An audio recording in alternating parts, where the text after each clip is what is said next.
Hello বন্ধুরা, কেমন আছো সবাই? আশা করি ভালো আছো। এই দেখো আমরা পুজো পুজো দেখতে বেরিয়ে পড়েছি, কিন্তু ভিডিওটা একটু ছাড়তে দেরি হলো। কি করব, সময় পাইনি, অনেক ব্যস্ততার কারণে ভিডিও ছাড়তে দেরি হয়ে গেল। কিন্তু পুরো ভিডিওটা দেখার জন্য অনুরোধ রইলো, সাথে থেকো, যুক্ত থেকো। দেখতে পাচ্ছ আমরা এখন প্যান্ডেলের মধ্যে প্রবেশ করেছি প্রতিমা দর্শন করার জন্য।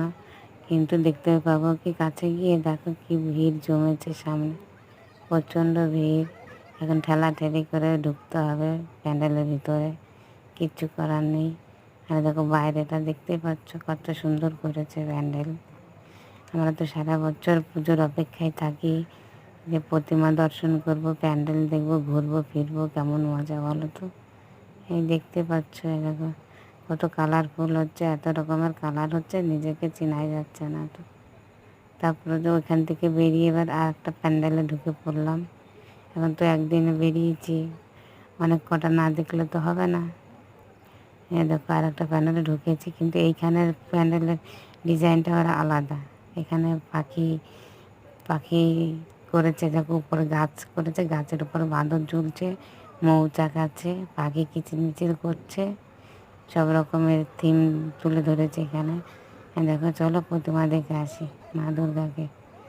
দেখো এখানে একটু সুযোগ পেয়েছি, ঢুকে পড়লাম, একটু নমস্কার করে নিলাম। এবার বেরিয়ে দেখো চারিপাশটা দেখো, ওই দেখো বাঁদরগুলো কেমন ঝুলছে, দেখতে পাচ্ছ? হ্যাঁ দেখো মৌচাক আছে, ওই দেখো মৌমাছি বসে আছে, পাখি আছে, বেশ ভালো। এক এক জায়গায় এক এক রকমের ডিজাইন করেছে। এইগুলো তো আনন্দ, পুজোর সময় ঘুরে ঘুরে দেখা, চারিপাশটা কত সুন্দর লাগছে, তাই না? তোমাদের কেরম লাগলো কমেন্ট করে জানিও। হ্যাঁ দেখো আবার একটা বছরের অপেক্ষায় রইলাম সবাই। সবাই ভালো থেকো, সুস্থ থেকো। আর পুরো ভিডিওটা দেখার জন্য অসংখ্য ধন্যবাদ। টাটা।